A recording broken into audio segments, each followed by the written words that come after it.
welcome to our channel. Kamusta kayo guys? Yeah, kamusta kayo? It's been a long time since we last uploaded video.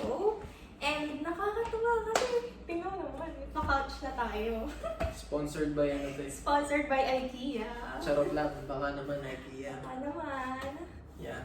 So naisip namin magbukas ng camera. Yeah. And mag-vlog lang. Something about, siguro ang pag-uusapan namin, paano kami nakapag-adjust dito sa Canada? Yeah, So, kamusta pa na kayo guys? Yun muna, simula tayo doon. Okay lang ba kayo dyan? Yeah. Kung nanonood ka, sagutin mo yung tanong ha. Sagutin mo, mag-comment ka dyan sa comment section. 1, 2, 3, okay, tapos na. Okay. Okay. Kami naman, lumipat na kami ng place. Mhm. So, Napansin nyo. yeah, hindi ko lang kung mauna ba tong vlog na to o yung apartment tour namin. So Hindi na namin alam ang mga nangyayari sa vlog kasi yeah. kung Yeah. ano na lang nangyayari. Tsaka sorry sa hair ko, hindi pa ako nakakapag-photopet. My Yeah. God. Wala yan. Basta nakapag-vlog tayo. Yeah. Anyways, naisip namin na i-open tong camera kasi meron namang camera. Bakit hindi natin i-open? Yeah. Tapos today kasi is, ano nga ba ngayon? Remembrance Day? Holiday. Remembrance Day. No, No, Saturday. So ngayon siya nag-holiday. Ganun yung ano eh, no? Ganun yung galawan dito like. Mhm. I-move Yung nila sa yung kanila. holiday ng Monday, walang pasok kasi Sabado na full ng Sabado. Yung totoong date ng holiday. So, Monday para walang pasok yung mga tao. And Yeah. wala din kami pasok na Jello, thankfully. And ang ginawa natin ngayong morning, di ba, naglakad tayo. Naglakad-lakad kami, tsaka bumili lang ng konting grocery. Mhm. Dati every 2 weeks kami nag-grocery. Ngayon, Ngayon na lang like good for 4 days, 5 days kasi ang mahal lang eh. nagmahal ang mga Ang mahal bilihin ng dito mga sa Canada. prices dito sa Canada eh. So ako kasi yung nagluluto kadalasan. So ako yung medyo conscious sa ingredients. Medyo tumaas siya compared Yeah, natin compared sa sa 2021. Kasi pag 2 weeks namin, like 200 yun eh. 200 na yun. Siguro for others, mura na yun. Pero 2 weeks? 2 weeks, Oo, 2 weeks yun, nag-average tayo ng $200. And dati, way back 2021, hindi ganun. Hindi ganun dati, mas mababa pa. Mhm. So, technically, parang 400 per month yung groceries namin. And sometimes, I feel bad kasi may mga tapon. So, ang ginawa ko, what if try muna natin, weekly muna or good for 3 to 4 days, mga ganun na, yung mga mini grocery lang. And, I'm happy naman kasi mas effective yun. Mas na-oblige kaming ubusin lahat ng mga goods namin dito sa bahay. So, Yeah. yun lang naman. And lumipat kami ng place kasi As para you can notice, para malapit sa work namin parehas. Yeah. So, yun yung pinaka-reason nun. And yun, our family in Colwood is doing fine. So, they're Yeah. busy as well. And trabaho tayo, no? yeah. As yun nga na-mention namin sa previous vlog, simple lang ang buhay dito, trabaho, gala, Ala ng paminsan. and stay sa bahay. Yun lang. Stay sa bahay, kain ko anong gusto. Yeah, fall season. Ito na ang ang pangatlong fall season natin, no? Pangatlo ba? Pangatlo, kasi 2021 tayo Oo, dumating is pangatlo, pangatlong fall yeah. season. So far medyo nakakalaban na tayo. Nakakalaban Nakakalaban na na kami doon sa lamig, like, tignan mo naman Parang medyo sanay na. Yeah. Pero minsan, nilalamig pa rin naman. Yeah. Kapag lalo na, meron kasing iba't ibang type ng lamig dito eh. Yeah. Siguro sa Pilipinas pa, ha? Tsaka Iba't pag ibang type ng lamig. kapag ikaw nagsha-shower pag taga dito ka sa Canada or sa Victoria, okay, and bago ka pa lang dito, kapag ikaw lalaki, tapos nagsha-shower ka every morning, make sure mo na tuyo-tuyo yung buhok mo kapag lalabas ka, like magko-comment ka. Kasi Kahit nakakasakit. sino naman. Nakakasakit ang ulo yun eh. Yeah. Hindi kasi normally yung mga babae, hindi naman naliligo yan. Bakit? Hindi. Hoy! Hindi, I mean, Hindi iba ba yung... kayong hair lang hindi nililiguan? Oo, di ba? Kasi yung mga... Ano-dry kasi Alam ko yung mga babae, hindi nila binabasa yung hair nila kasi mahirap Lagi. tuyuin yun sa umaga. Tsaka yun nga, kailangan mong patuyuin yung buhok mo dahil pag nalamigan ka, magkakasipon ka. Nakakasakit kasi ng ulo yun. Tsaka nakakasakit. Like, nakakailang biogesic ako dahil sa sobrang sakit ng ulo ko kada hapon. Ay, salamat sa Sumayan. Yeah. Salamat sa sponsor namin para sa Trawal Biogesic. Baka naman, Biogesic. Hi, Tita Lily. Kung Yun. nanonood ka. Yun. Yun. So, yun, may mga iba't iba ding type ng lamig dito. Minsan may gumuguhit na lamig eh. Yung talagang sobrang sakit sa ulo. Yeah. Pero kanina nung lumabas kami, tapos naglakad kami sa trail, malapit dito sa amin. Okay lang yung lamig. Medyo ano lang siya, chill breeze. Chill breeze lang. Yeah. Magsuot din, kailangan din magsuot ng ano, ng tamang damit. Yeah. Tamang damit din. Yes. So, bakit nga ba? Nag-iisip kasi kami ng topic ni Jello, sabi namin, why not open natin yung camera, tapos meron naman na tayong couch, parang natural lang, kwentuhan, gano'n. Anong pwede nating maitopic? Kasi nakikita ko sa social media, ang dami Filipino na nagde-desire makapunta ng Canada. Okay, so naisip ko, so maganda siguro i-share natin, paano ba tayo nakapag-adjust? Diba? Kasi yun naman yung, kapag nung nagse-search tayo about Canada, diba? Tinitingnan natin kung how does it look like, like, ano ba yung environment dito sa place na to, like for example, sa Victoria, British Columbia, diba? So, may mga ibang vloggers na rin guys dito sa Victoria. So, kapag tinake mo lang anything about Victoria, for sure may lalabas dyan na, ng mga videos. And nakakatuwa kasi marami ng resources tayo nakikita di ba? Like Facebook groups, YouTube, kagaya ng channel namin, ano pa ba? TikTok, di ba? TikTok yun. Shorts. So yun. Kaya I think ang perfect topic today is paano tayo nakapag-adjust? Yeah. Naisip namin tong topic na to kasi gusto namin i-share kung paano yung naging thoughts namin during the times na kakadating namin dito, tapos nag-adjust sa work, tapos nag-adjust sa pag-aaral, until we get to this point. Not that we consider ourselves na talagang fully adjusted na, pero naisip lang namin siya kasi baka marami kami ang narinig, katulad nga ng sinabi ni Jello na parang yung iba, ang inaano nila is In challenges. kapag pumunta ka dito sa Canada, magsa-start ka from scratch. Yeah. And wala lang, naisip lang namin itong topic just to share kung paano makaka-adjust in a way na hindi nyo naman kailangan totally na sobrang laking change yung gagawin ninyo sa lifestyle ninyo. Yeah. Kasi kami ni Angelo, there was a change of lifestyle. Siguro magsisimula na lang tayo sa pagkwento sa kanila. We started kung ano nga yung job natin lang nung una tayong pumunta dito, di ba? Nag-fast food din kami. So basically, that's like starting from scratch din. Kasi when you start sa fast food, tas nag-leave kayo doon sa Pilipinas, in an industry na ibang-iba. Huwag naman sabihin scratch. Start from level 1. Hindi naman siya scratch. Kasi paano kung yung fast food nga pero mataas sa may posisyon or yun talaga yung career niya, 'di ba? Kumbaga sa atin, yun yung starting job natin kasi it is something na hindi related sa work natin sa Pilipinas. Tuloy. Ano naman sabihin ko? Sorry. Yeah.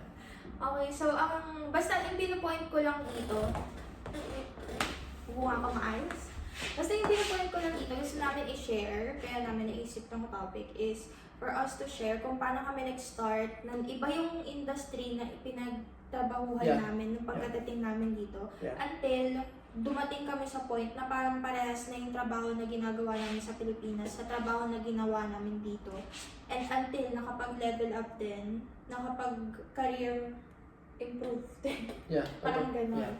Ang madadagdag ko pa doon na yung sinasabi namin dito na from scratch or back to zero, yun yung mga common phrase kasi na naririnig natin di ba? Sa mga ibang nag-advertise about what to expect sa Canada. I think what that phrase that means is, are you willing to embrace yung yung mga opportunities na maraming paano ko masasabi na maraming available, like for example we're talking about fast food jobs. Ito yung mga opportunity na you can get right away, 'di ba? Mm-hmm. 'Di ba? So may mga jobs, yung mga blue collar jobs pa yun. So you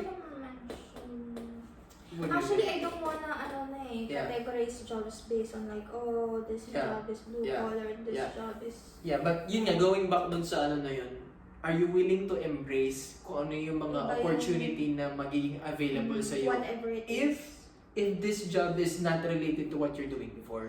Mhm. I think yun yung nagiging ano. Kasi it doesn't apply for everyone. Like, some people I knew here, like, yung job nila before is office job and they landed an office job the same. Same. Yeah. Like, parang Even yung, better, I guess. yung iba pa napaganda pa eh. Yeah, Diba? kasi Like, may mga naririnig din ako, they are from different country. Yeah. Tapos iba talaga yung ginagawa nila before. yeah. But when they came here, Yeah. office job, tapos in a good, like, a nice position na din.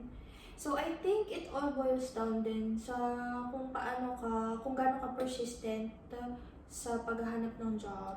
And kung ano yung na-invest mo sa career mo dun sa home Before, country. Sa home yeah, country. or in other countries, kung Exactly. OFW Yeah. ka nang before. You're an IT, or you are a banker, or you are a lawyer, or something like that. So, Yeah. and Pero there are things naman din kasi, like, there are or accountant, diba? na iba talaga yung nature niya, na kailangan mo talagang mag-study dito sa Canada para Yeah. makapag-sing ng level. Yeah. So, Ikaw dito sa mga professionals din. yeah. So, dahil maraming available na resources sa internet, I think aware na kayo na meron mga work dito na you need to study and take a licensure or certification. Kasi Mhm. even if you're saying that you're practicing the profession itself from your home country, Sorry. pero hindi mo siya mapapractice dito kasi nasa ibang jurisdiction ka na. Hindi ka na wala ka na sa Pinas or wala ka na sa home country mo. So you have to be ready din. You have to be ready din. Kaya that's why, for example, if you're a doctor in the Philippines, Possible mong madala yung pagiging doctor mo dito. Pero depende pa rin yun kasi may mga years of study. exactly. Minsan, Yeah. hindi Parang hindi mo siya tayo mapapractice doctoral, agad eh. kailangan, Oo, kailangan Yeah. pa rin ng exams. Yeah. Pero there are some programs or professions na kailangan mo talagang study ulit, which is nga yung lawyer, I guess, one of the Yeah. examples. Kasi kailangan mong matuto ng law dito sa Canada. Yeah. So ano ba? Saan ba tayo patungo dito? Sa topic natin. Hindi, Basta yun yung yun. point namin Yun is, yung point namin. Kasi iba-iba tayo ng sitwasyon eh. yeah, you can start from scratch, as they say, na Yeah. parang different talaga from ginagawa mo dati. Pero you can find a job that is Yeah. related pa rin dun sa job mo before or minsan higher. Basta depende din yon sa kung saan ka nakatira, kung ano yung mga opportunities, job opportunities na available as of the moment. Kasi Yeah. minsan seasonal din yung mga trabaho. Minsan, ang dami available for this Yeah. area. Tas Yeah. minsan, ang konti na lang. Yeah. So, depende din yun doon. And depende din sa tinapos mo back home or sa ibang countries. Yeah. Or depende din yun minsan sa job experiences mo.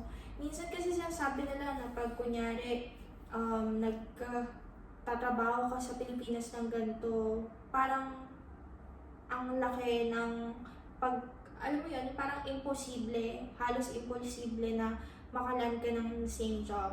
Pero katulad nga ng sinabi ni Jello, it also depends dun sa mga experiences mo before. Sometimes it matters, sometimes talagang makiki-carry over mo sila. Yeah. So, yeah, we shouldn't disregard na So kami in-embrace namin yung may change talaga kasi parehas kaming nag-work sa financial banking and financing industry.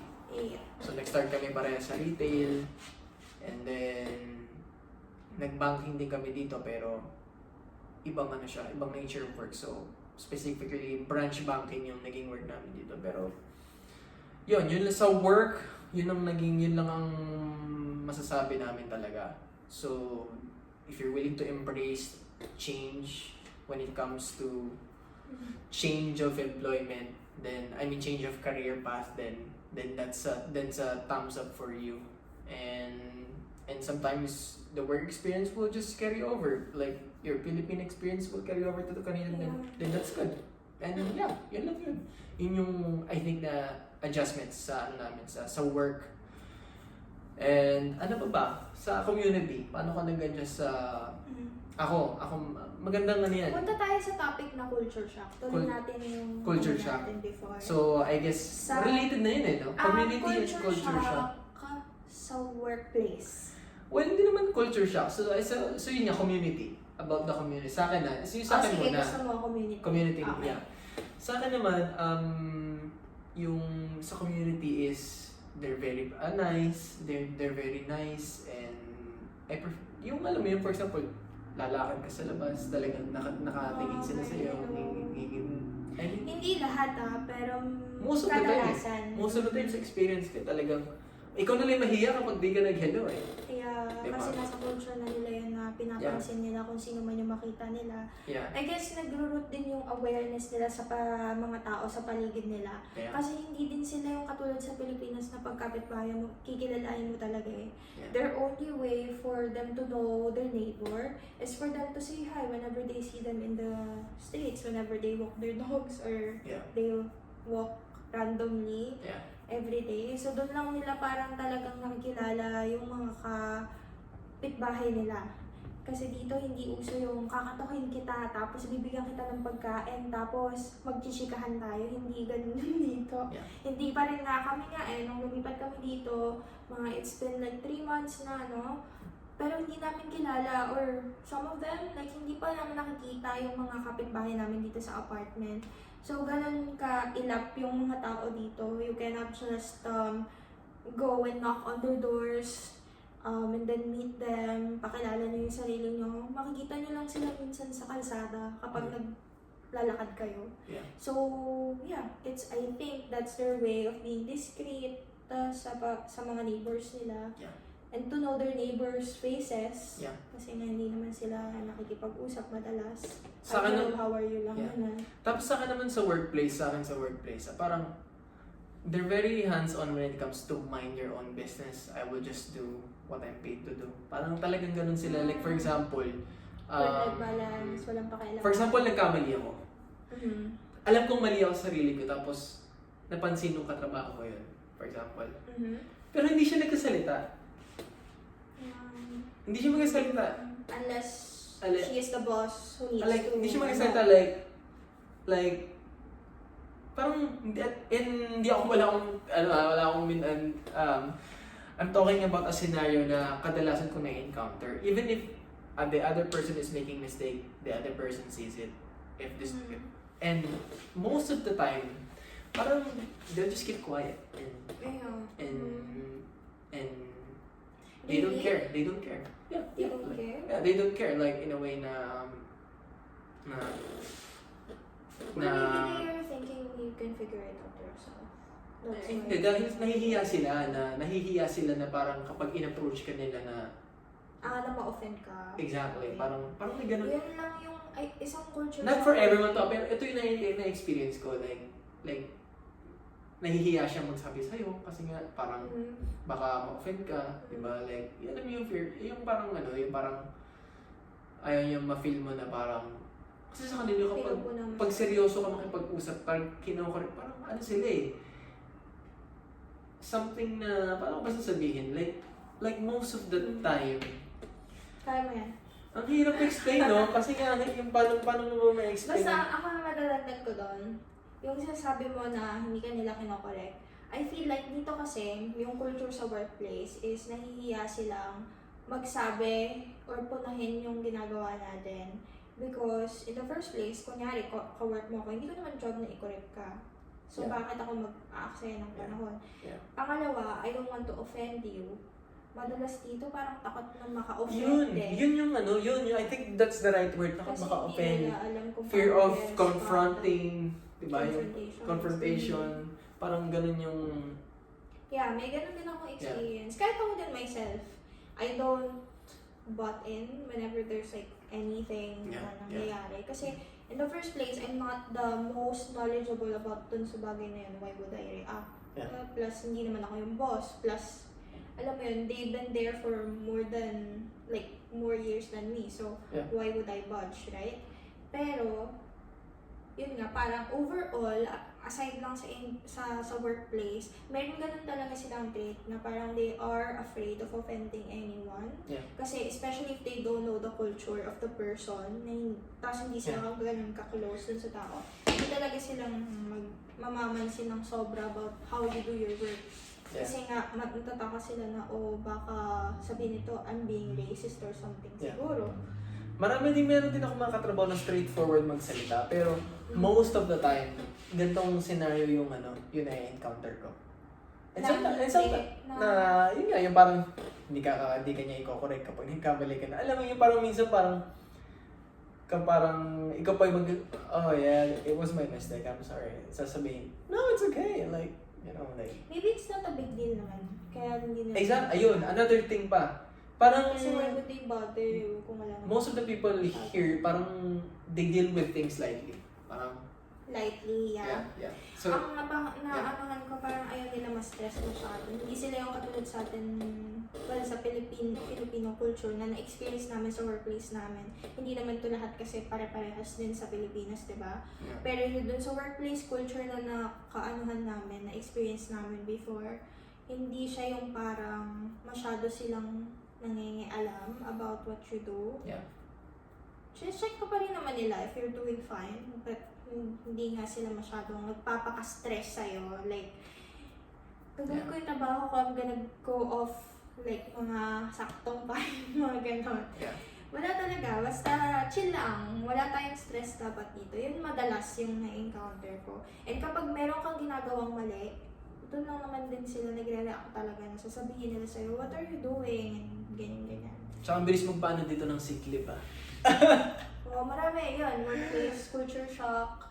Yeah. Mabilis Sick leave, like, pag tumawag ka, I'm not gonna go to work, you don't need to say hindi mo kailangan what's the sabihin yung reason. specific reason, like yung medical, meron akong Ganito. ganyan. Or kaya sabi nga ng boss ko before, sabi niya, Like if you're not if you're feeling well, sick, then just say. let me know, call me, or text me, just let me know that you're not gonna be able to go to work. You don't need to tell me Then you're sick. what Then you're the sick, reason. yeah. Parang ganun eh. Oo, If you're parang sick, ganun. then you're sick. I don't need, that's the Yeah. accurate explanation of why you're not coming to work today. Yun yung maganda. Kasi, I mean, if you're sick, ano bang explanation? Like, I'm not gonna be able to go to work. What else do you want? Yeah, exactly. Hindi mo naman ako mapapapunta sa work by just explaining to you Sa akin, bago sa akin I have a yun, headache or I have a toothache. Bago sa akin yun. No offense sa work ko ways sa of doing pero business, pero- no offense kasi we have they have their reasons kung bakit Yeah. ganun yung process sa Pilipinas, di ba? And And if nag-agree you're naman tayo gonna doon. think Nag-agree about tayo. it. The fact na nag-sign tayo ng contract sa Pilipinas sa job employment, we agree to their terms and yun lang guys ha, kasi baka sa mga nakakilala sa amin, baka sinisipin nyo, binabash namin yung previous work. Hindi naman. Kino-compare lang namin yung nakasanayan namin sa kung ano sila dito. Yeah. Para Kasi one time, nagkasakit ako. Oh. So, sinabi ko yung... Hindi tinatanong. Okay. So, sinabi ko yung reason. Okay. Sinabi ko yung reason, sabi niya, Angelo, you didn't have to tell me why I trust you. Yeah. I trust you. Like, if you're sick, then you're sick. You don't I have feel like yeah. they just ask if they are like very, very much If it's- short staff. Probably if it's serious condition, like, like 5 days ka ng, 5 to 10 Wala. days ka na, hindi mo sinasabi yung kasi normally, kapag significant absence na, di ba, You have to let If them you- know so that they will know then kung how many people they oo, will put in. kumbaga, the store. for this kind of, I think you have to communicate that as well, di ba? Pero kailangan you mo have naman to sa- communicate that sa HR, hindi sa boss mo. Yung mawawala ka, like, Oo. hindi, we're talking about 10 days sick leave. Anong HR? Kasi sabi ko dito, Meron dun, yung ka-work ko before, like, sick talaga siya. Tapos, yung boss ko, hindi niya alam kung bakit matagal nang wala yung kailangan mo it's naman between HR daw and the person. Basta, naka-sick leave siya, wala na magtatanong, parang ganun. Okay. I think ang take ko doon kapag prolonged sick leave, I think you have to communicate. I mean, Always naman. yeah, you have to communicate Any with the... absences, you have to communicate. Yeah. Pero ang sinasabi ko dito, communicate na hindi yung magsasabi ka lang na wala po ako for 10 days, may sakit ako. Unlike sa 1 day, di ba? Kasi pag 1 day, mabilis lang, or 2 day, di ba? Mhm. Di ba? Sinasabi ko, I think there will be some important information na it would be wise to tell your coworkers or your supervisor if you're going away for a long time, di ba? Kasi they have to access na din Diba? yung workload mo. Diba? Yeah, Kasi yeah. tatambakan ka. Yeah. Okay, so yan yung isa sa mga culture shock na Ano pa ba? workplace. Ako tawag dito, talagang sila, saktuhan sila umalis. Talagang pag out mo na. Out mo na. Yeah. Well, actually yan. Yeah. Okay, sige, go. They even like tell me na, okay, it's 4:10. Kunyari, 4 o'clock ang out ko. Yeah. 4:10 na, naka-online pa ako. Sasabihin nila, Jessica, you should be out now. Yeah. Ganun. Tapos, minsan, parang last week ata, nakakuha kami ng email na, if you're doing overtime or you want to work extra hours, you should tell us before you do the extra hours. Because we want to be aware of what you're gonna do. Kasi I think they will pay you with the time that you will go. Tsaka sa union din. Alam ko bawal yun. Like, alam ko, especially sa ano. I think kasi sa union natin, di ba? Yeah. Sa union natin yan. Hindi kami magka-work, pero same kami ng union. Guess, Diba? guess mo na. Ang bahala ng hula rin. Okay.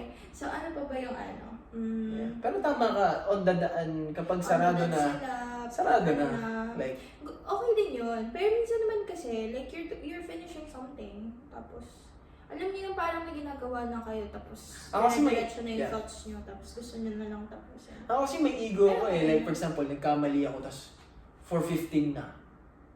Hindi ako alis. Kailangan kong tapusin yung pagkakamali kong yun.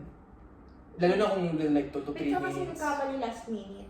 Ayun nga, di ba? May ganun tayo eh. Na minsan, Dapat pag 3 o'clock na daw, hindi na daw nag-work. Hindi. Ano? Yeah, ano pa ba? Sa akin, hindi na to about sa work ah. Sa akin, na talagang nanibago ko sa driving talaga. Sa driving. Kasi halos lahat ng mga masunurin sa rules and sa mga road rules dito eh. Totoo ba? Oo, masunurin talaga lahat. Masunurin sila like sa simpleng stop sign sa residential area na wala namang police doon. Talaga susundin nila. Well, Like, that's good, isn't it? diba? And sa akin talaga nanibago ko kasi sa Pilipinas, alam mo naman tayo, like, happy-go-lucky tayo, YOLO! I think that's the best way to describe it. Happy-go-lucky tayo sa, sa, Yung ano lang. dito, they Hindi have, kasi, sa Pilipinas, pag hindi ka umandar, hindi ka makakalusot. Hindi, ka I'm talking about- makakapasok sa kalsada. I'm talking about sa mga hindi major roads. Even sa mga, sa Highway. residential area. Mhm. O, di ba may mga sign din doon? O, Sinusunod nila. Nasunod naman tayo hindi ka sure ah, hindi ah. Hindi naman ako nagdadrive. Wala akong Yeah. comment. Yeah, and I'm talking about general driving. Even sa may mga sa Pilipinas, sa area like sa Alabang, sa Makati, di ba? May mga pasaway eh. May mga nakikita akong pasaway pa din eh, sa Manila. So, Well, di ba? I guess kasi hindi din naman strict yung rules nila. And I'm sure may rules pa din naman talaga. It's just like, I mean, it's just like marami lang talagang sasakyan and hindi na namomonitor. Parang yeah, ganun siguro. yeah, maybe you're right. Opinion natin, di ba? Hindi naman natin pwedeng Kasi husgahan sabi ko, yun. di ba meron Hindi naman natin pwedeng husgahan yung MMDA. Hinusgahan yung Alam niyo na yun MMDA. kasi magpasaway tayo. Yeah, Hindi kasi, yeah. kaya din naman mababait yun dito. Kasi I feel like, yung pagkakonti ng population nila, syempre masyadong obvious na pag nagkakamali ka, di ba? Yeah. Unlike kapag sa atin na sobrang dami natin, parang alam mo yung sinasabi nila na parang lumalabas yung pagka... Saka safety din kasi. Na yun ang number 1 priority nila, safety. Yeah. Safety, okay. Okay. And lahat, Hindi ako makarelate. yeah. And dito kasi may mga talagang kapag reckless ka, may mga multa yan eh, yung kapag nagkakamali ka. Sabi mo may camera, di ba? Sa kalsada. May mga areas dito na may camera. May mga So, camera. huli ka. Hindi ka huhulihin. Walang Nakasasama. enforcer. Walang enforcer pero may mga camera. Pero malalaman mo na lang may ticket ka na nadadating sa mail. Yeah, Parang ganun yung yeah. tip niya. Even sa parking sa mga paid parking. O kapag Yeah. nag-park ka anywhere, just anywhere, tapos hindi ka nagbayad or Yeah.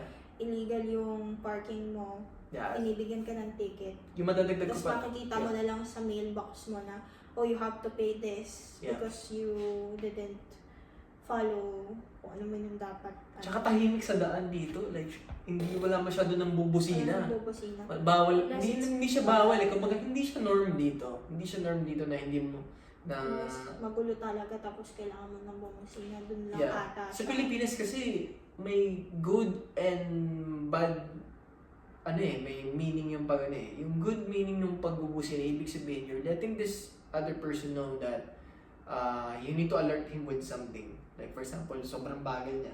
So, beep, di ba?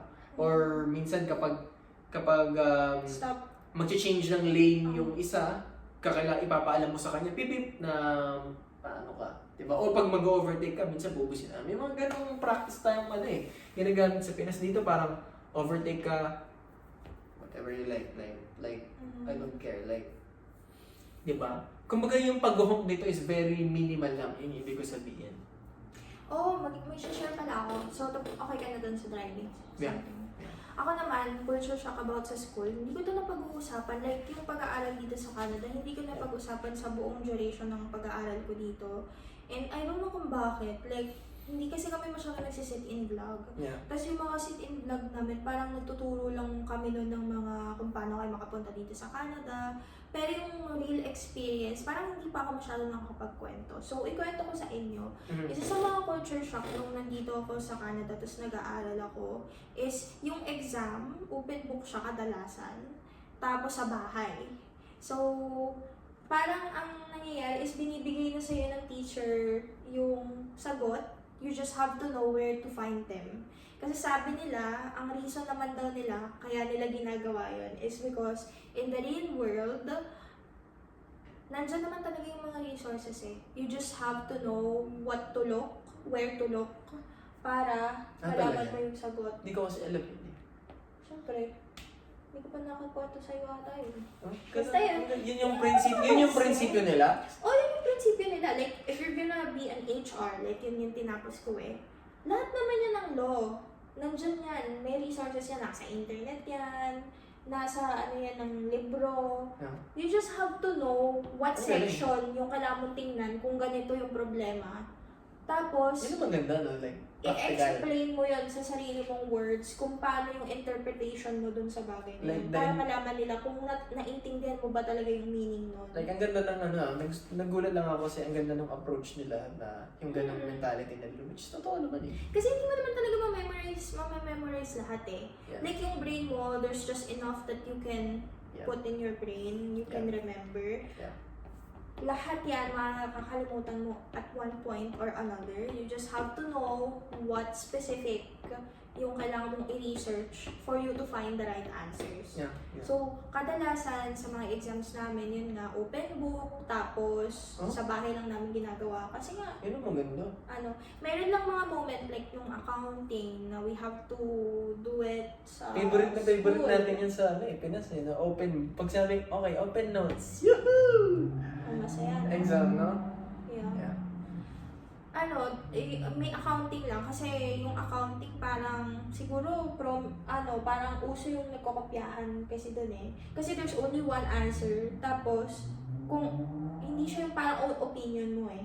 Yung iba kasing subject kaya siya open book tapos sa bahay lang siya kasi possible na hindi kayo magkakapares pa rin ang sagot kasi nga opinionated yung sagot dapat or something like that. Pero kapag math, isa lang ang sagot. Yung formula na yun, kahit iba't iba kayo ng formula, isa yung sagot, ayun yung kailangan mong ilagay. Doon manggagaling yung grade. So, minsan yun yung parang kailangan mo pumunta sa school, tapos kailangan mo ng exam with the teachers. Or kung Tsaka sa bahay yung naka-camera on. Tsaka yung attendance, paano hindi masyado big deal, di ba? Oo, yung attendance hindi masyadong big deal. Kapag absent ka pa, sabihin mo lang sa teacher, they will upload yung content nila for that day, like yung slides nila. Sa Pilipinas natin, Doon malaking sa impact pa naman ang attendance. sa online. Sa Pilipinas kasi, parang tayo, very strict tayo na, kailangan mo pumasok. Kung totoo naman, like, kung hindi ka papasok, wala ka nang matututunan. Yeah. Pero dito kasi, valid yung reason nila eh. Kasi sa Pilipinas, yung mga bata doon, hindi nagtatrabaho. Yeah. Dito kasi, yung mga bata dito, simula 15 years old sila, nag-work na sila. So, pag nag-turn sila ng college, most of them are working student.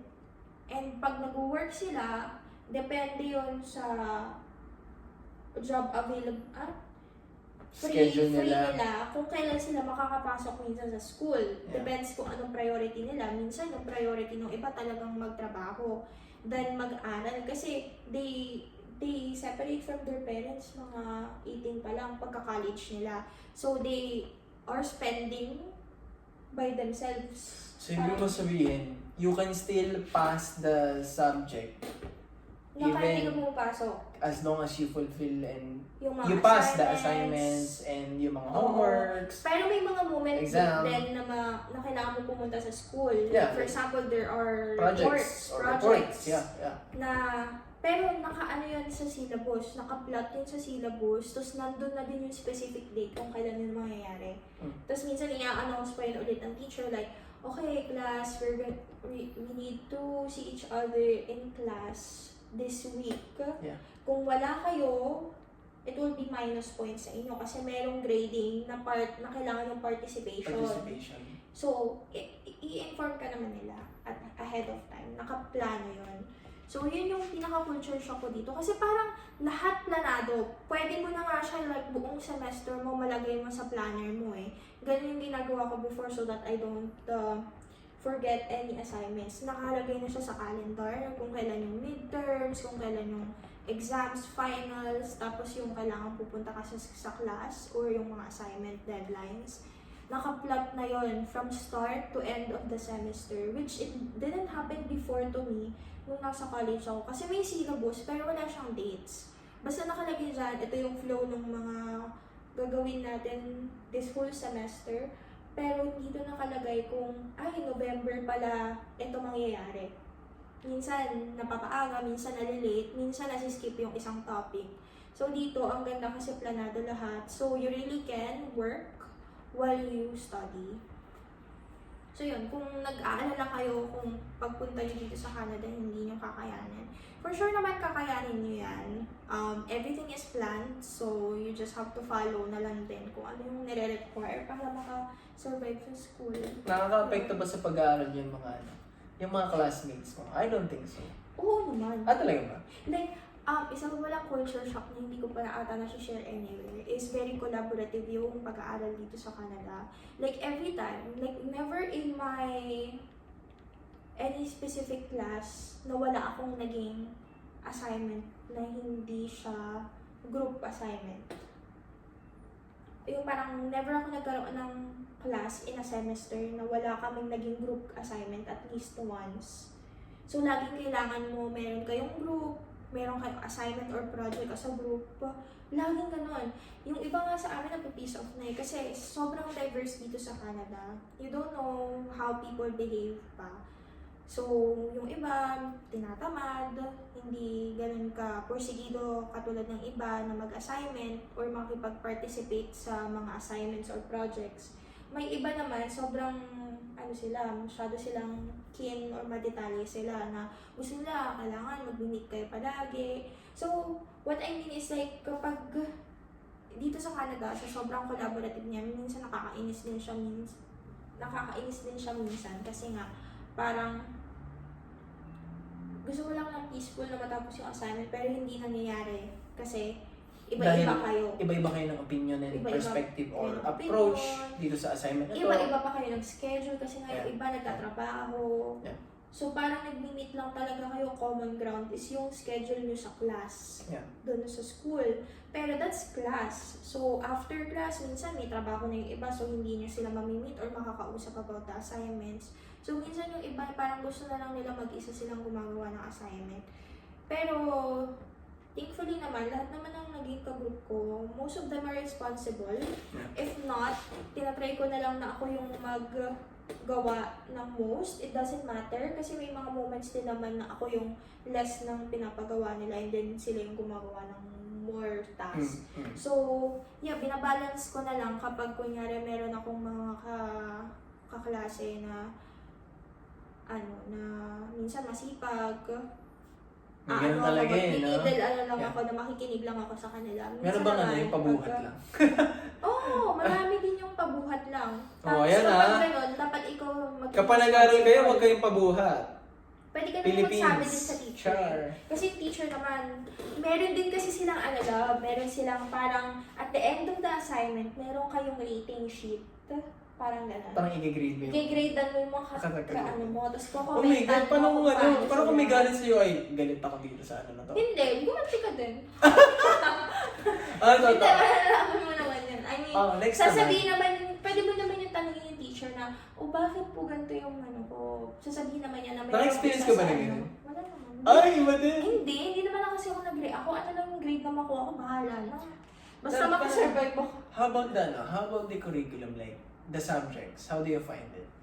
Is it related? Is it very hands-on to the course itself or to the program Na-disappoint ako, itself? to be honest. Like, yung course ko, na-disappoint ako kasi akala ko before, HR general, ano siya, information. Pero like, HR and kahit English- saan ka pumunta sa part ng mundo, pwede mo magamit yun. Pero very specific siya about dito sa jurisdiction dito sa Canada. Okay. So, kumbaga, yung pinag-aaralan na law is talagang dito sa Canada. So, ibig sabihin, kapag bumalik ka, kunyari, nag-aaral lang ako dito because I want to have the diploma, tapos uwi din ako sa Pilipinas, Mhm. or kung saan man ako galing, Mhm. parang hindi magiging applicable yung ibang natutunan ko dito. Kasi, nakafocus siya kung ano yung rules dito. Mhm. So, yun yung parang naging disappointment ko dun sa course ko. Akala ko general siya, pero masyado siyang specific din pala. Siguro yung accounting, pwede pa. Well, let's Kung hope. magamit mo sa ibang ano, or general management, or international management. Pero yung human resources, parang ano talaga siya dito sa ano. Yeah. Specific pa nga siya, hindi lang sa federal Yeah. or sa buong Canada. Kasi iba't iba din yung mga provinces sa Canada, tapos iba't iba din yung laws nila. So, naka-specific lang siya dito sa BC minsan. Hindi ko alam na kailangan pala ng license ang pagpipayroll. Yes, merong certificate. Sa Pinas ba may ganun? Siguro. Or ano no? Meron, ano ka? Kasi Parang si payroll Data is like, or HR para siyang ka ano branch ng human resources, di ba, ang payroll. Yeah. Parang yung normally under compensation and benefit, Compensation di ba? benefits, Compensation and benefit. Pero I usually didn't kasi, know na kailangan pala ng certificate yun. No?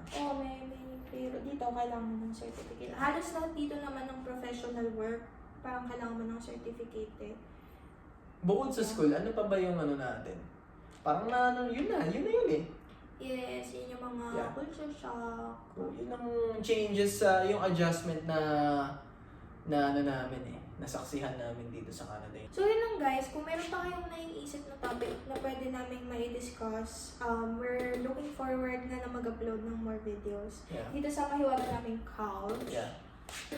Natulog siya. Yeah.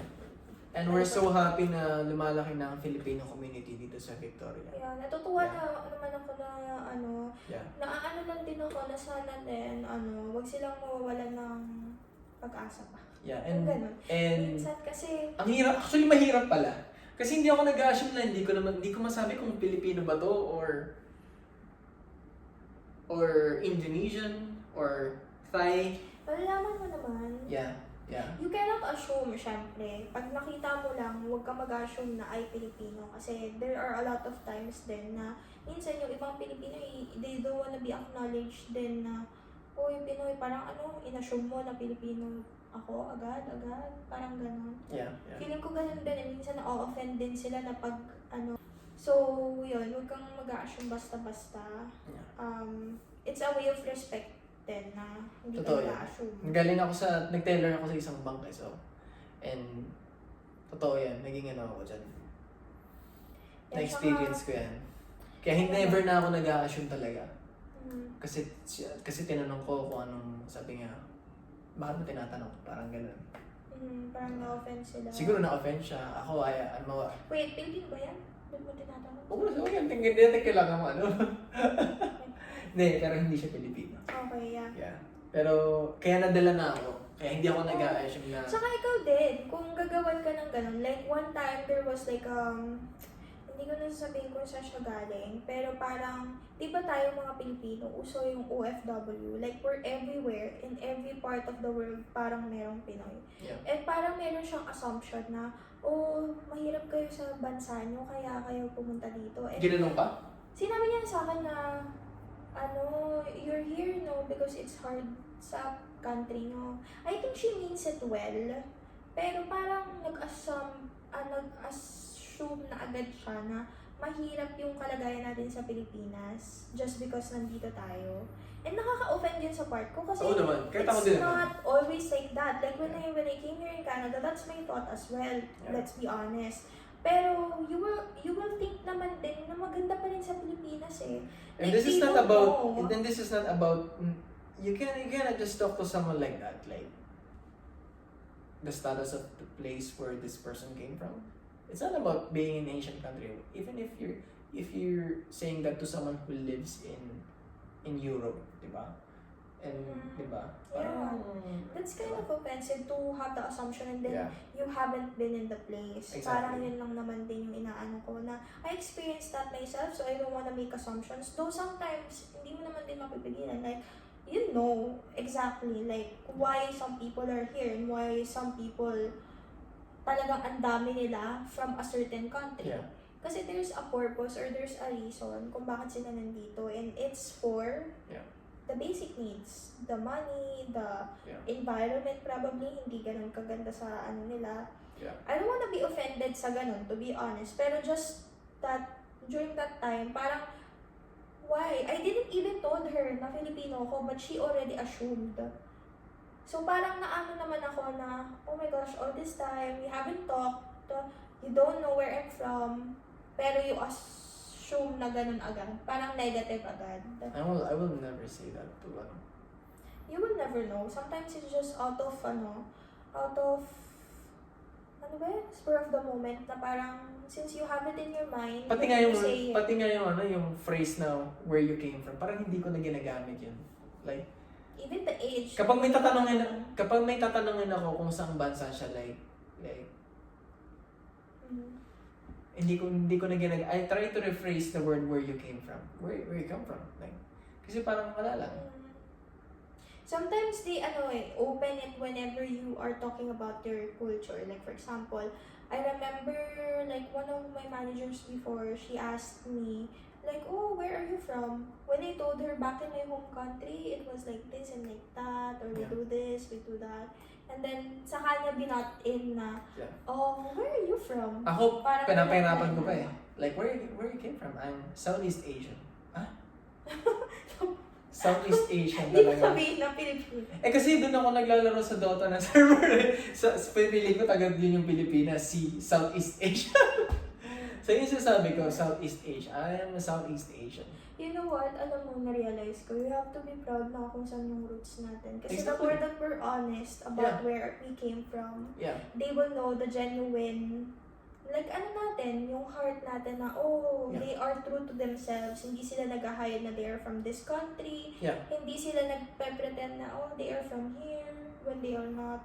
So parang, gano'n lang. Tsaka, Pilipinas is a nice country. Exactly. We have to boost it up. Hindi yung natin siya. Naiinis nga ako minsan kapag may mga Pilipino na, ay, mahirap kasi sa Pilipinas ng sobra kaya ganito. Hindi ko naman masisisi, baka ganun yung experience nila. Pero, I mean, huwag mo nang anuhin yung Pilipinas. Like, it can be good. We have to make it good. There's good and bad things naman. Diba? There's Dito good nga, and bad hindi din things. perfect eh. Like, Dito din naman sobrang dami pa Na-realize namin. ng mga tao dito. Taga dito talaga. Sabi ko, parang Pilipinas lang din pala dito, no? Ang dami nilang reklamo. Parang tayo sa Pilipinas. Parang ano lang eh, di ba? Parang medyo social na level lang eh. Charot. Social na level siya kasi parang less populated pa siya. So parang marami pang resources. Rich pa yung maayos resources. pa yung itsura niya. Yeah. Pero if the country will become like a lot of people na, of course, there will be times na it will not look good na din. Yeah. So, I guess, magkakaroon ng pagbabago it's talaga just like, kapag so meron lang talagang ups and downs everywhere. Kahit saan kayo pumunta, there are good and bad. And we cannot, as a Filipino, gusto ko proud pa rin tayo whenever someone is asking us kung taga saan tayo. mabuhay ang Pilipinas. Dapat.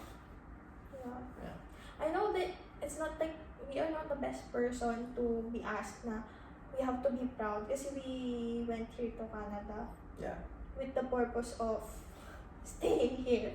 Pero you know what? Actually nga, parang nagbabago na yung isip namin ni Jello. We want to go home. Nakakamiss sa Pilipinas, guys. Yeah, in a few years time, kapag makaipon kami ng maayos dito sa Canada, Kasi I dun, think we will go we've been here for 2021 and parang na-forecast tuloy na rin yung magiging short summary ng life namin dito kapag nagstay kami for a longer period.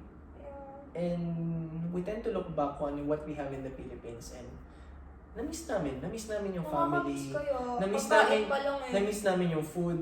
Na-miss namin yung mga malls and places to go na Yeah. it's just everything. I miss everything in the Philippines. Siguro kasi nandun tayo sa point na nagpo-progress na yung Pilipinas bago tayo umalis. Yeah.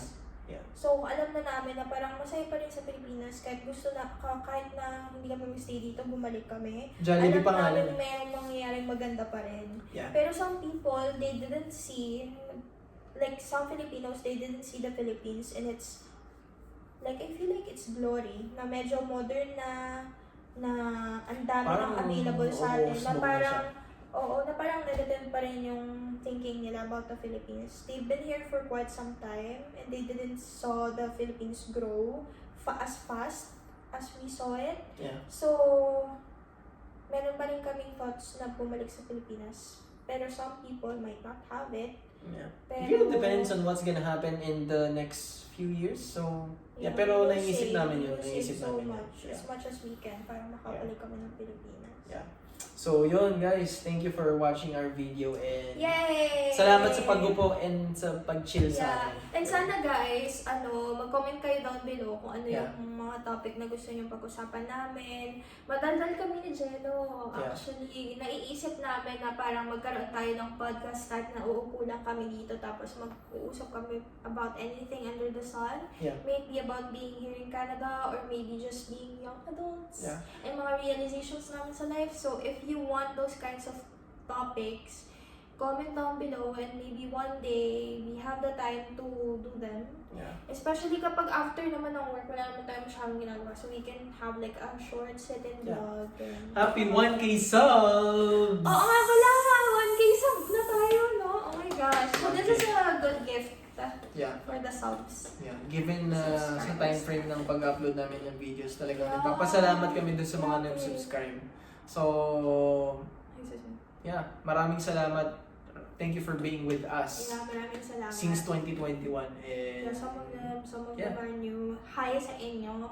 And I think you subscribed because you found some of our videos informative and Yeah.